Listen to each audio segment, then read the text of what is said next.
ओ मेरी सोना रे सोना रे सोना रे, दे दूंगी जान जुदा मत होना रे, मैंने तुझे जरा देर में जाना, हुआ कसूर खफा मत होना रे, मैंने तुझे जरा देर में जाना, हुआ कसूर खफा मत होना रे, ओ मेरे सोना रे सोना रे सोना. నిజంగా ఆవిడ చిలిపితనం ఇప్పటికీ దాంట్లో కనిపిస్తుంది కదా. అంటే సాంగ్ తను ఆపాదించుకునేది, ఆవిడ సాంగ్స్ చూస్తే అందులో మునిగిపోయేది. అదొక విరహ వేదన సాంగ్ అయినా, ఒక మెలోడీ అయినా, లవ్ ఫెయిల్యూర్ సాంగ్ అయినా సరే, అండ్ ఇవేమంటారు లల్లబై, ఏదైనా సరే అన్నీ తను ఆపాదించుకుని పాడే సాంగ్ ఓన్ చేసుకునేది. సో ఈ ఎక్స్ప్రెషన్స్ అన్ని కూడా యాక్చువల్గా మ్యూజిక్ డైరెక్టర్ కొన్ని చెప్తారు, బట్ ఒక సింగర్కి ఆ కేపబిలిటీ ఉండాలి. ఇప్పుడు వర్డ్స్ని బట్టి యూనో ఆ వర్డ్స్ని బట్టి మనం ఎక్స్ప్రెషన్ ఇవ్వాలి. ఇప్పుడు ఆవిడ పాడిన ఒక పాట ఉంది, అచ్చా జీ మే హారీ. దాంట్లో ఏంటంటే అంటే ఎక్కిరిస్తున్నట్టు అనమాట హీరోని. अच्छा जी मैं हारी चलूं मान जाओ ना, देखी सबकी यारी मेरा दिल जलाओ ना, अच्छा जी मैं हारी चलूं मान जाओ ना. సో అట్లా గోముగా గారాబంగా. సో షీ షోడ్ ఎన్ని వెరైటీస్ ఆఫ్ ఎక్స్ప్రెషన్స్ ఆవిడ చూపించారు ఆవిడ పాటల్లో. మీరు ఇన్స్పైర్ అయింది ఇదే విషయంలోనా? మీన్స్ మీరు ఫాలో అవుతూ ఉంటారా? ఇది ఫాలో అవుతూ ఉంటాను. అండ్ అదే చెప్పాను కదా, నాకు చిన్నప్పటి నుంచి విని విని ఐ వాంట్ బి వర్సటైల్ అనమాట. అంటే ఈ పాటలకి సెట్, విజయలక్ష్మి ఈ పాటలకి సెట్ అవుతుంది, ఈ పాటలకి సెట్ అవుతుంది, అలా కాకుండా any genre, any kind of song excel అవ్వాలి. అంటే పాడడం వేరు, ఎలా పాడతాం అనేది ముఖ్యం కదా. సో అలా నేను చాలా ఇన్స్పిరేషన్ ఆవిడ నాకు. ఇప్పుడు జనరేషన్ ఈవిడ నుంచి, ఆశా భోస్లే గారి నుంచి ఏం నేర్చుకోవాలి? ఇన్ని 8 దశాబ్దాల పాటు ఆవిడని ఇట్లా సంగీత ప్రపంచంలో ఆవిడ ఆరితేరారు అని అంటే ఏంటి ఆవిడ నుంచి ఆవిడ ఫాలో అయ్యింది? ఇప్పుడు సంగీతం ఎవరైతే పాటలు ఆలపిస్తారో గాయని గాయకులు, ఆవిడ లైఫ్ నుంచి ఏం నేర్చుకోవాలి? డెఫినెట్గా మీరు ఇందాక ఇంట్రోలో చెప్పినట్టు ఆవిడకి జీవితం ఏం పూల పాన్పు కాదు.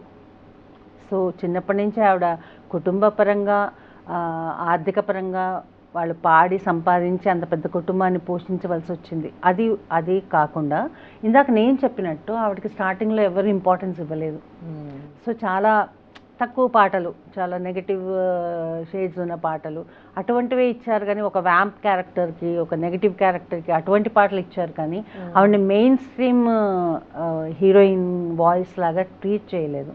So she also went through all the experiences. ప్రతి వాళ్ళకి ఉంటాయి జీవితంలో కష్టాలు.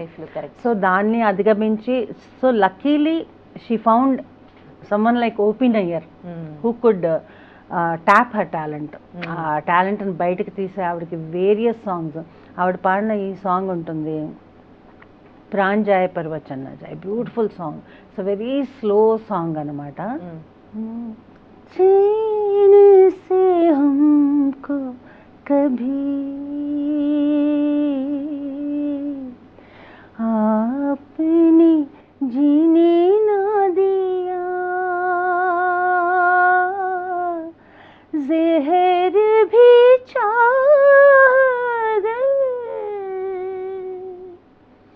पीना तो पीने न दिया, चैन से हमको कभी. ఇటువంటి పాటలకి యూజ్ చేసుకున్నారు. తర్వాత ఆయి మెహర్బా बैठे जाने जा, शौक से लीजिए इश्क की इम्तिहान. సో అల్లరి పాటలకి అన్ని రకాల ఎమోషన్స్, అన్ని రకాల జానర్స్ ఆవిడతో పాడించారు అనమాట. ఒక విధంగా సింగర్ గా వాళ్ళు అంటే బ్యాక్ ఆఫ్ స్క్రీన్ సాంగ్ పాడినా కానీ అది హీరోయిన్ కి కూడా ఎంత ప్లస్ అవుతుంది కదా. అవును, అసలు వాళ్ళకి కూడా ఒక అదే ఇచ్చినట్టు. ఎస్ ఎస్, డెఫినెట్గా. సో ఆవిడకి మంచి బ్రేక్ ఇచ్చిన పాట ఉమ్రావ్ జాన్లో ఉంది అని విన్నాను. అప్పటి వరకు కూడా కొన్ని ఆవిడ ప్రూవ్ చేసుకుంటేందుకు తను కూడా లైఫ్లో కొంచెం స్ట్రగుల్స్ ఫేస్ చేశారు. కానీ ఉమ్రావ్ జాన్ అండ్ నన్నే మొన్నే బచ్చే సాంగ్ ఇవన్నీ కూడా తనకి మంచి బ్రేక్ ఇచ్చాయని విన్నాను. ఆవిడ ఫస్ట్ సూపర్ హిట్ సాంగ్ అంటే దమ్మారుదం. అది మొత్తం అసలు దేశాన్ని ఊపేసిన పాట అన్నమాట. ఇప్పటికీ అసలు రీమిక్స్ వస్తూనే ఉంది ఆ సాంగ్. అసలు ఇప్పుడు రీమిక్స్ లో మీరు చూసుకుంటే మాక్సిమం ఆశా గారి పాటలే ఉంటాయి రీమిక్స్ లో. అదే. అలాగే ఉమ్రావ్ జాన్ కి అద్భుతమైన గజల్స్ పాడారు దాంట్లో ఆవిడ. దానికి నేషనల్ అవార్డు వచ్చింది ఆవిడకి. గజల్స్ కూడా చాలా బాగా చాలా చాలా.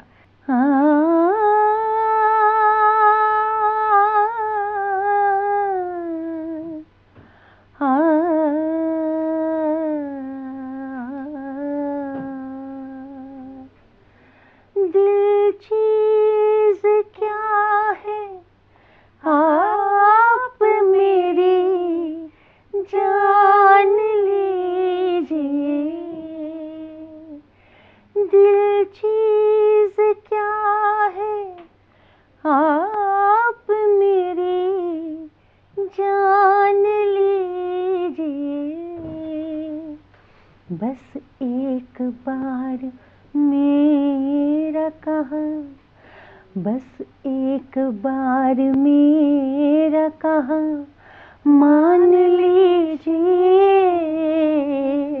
बस एक बार मेरा कहा मान लीजिए, दिल चीज क्या है आप मेरी जान लीजिए.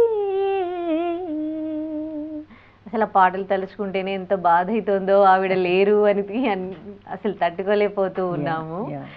అయితే మీరు ఆవిడ ఒక 2-3 దశాబ్దాలు తన కెరీర్ ప్రారంభించినాక మీకు ఒక ఐడియా ఉండుంటుంది. ఎందుకంటే ఆవిడ 92 years కదా.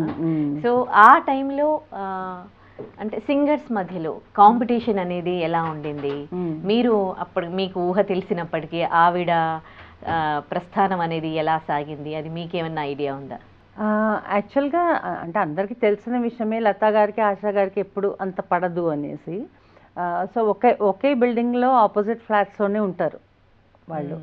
కానీ ఎప్పుడు అంటే లతా గారు చాలా ఓవర్ షాడో చేసేసారు starting first 50s and 60s.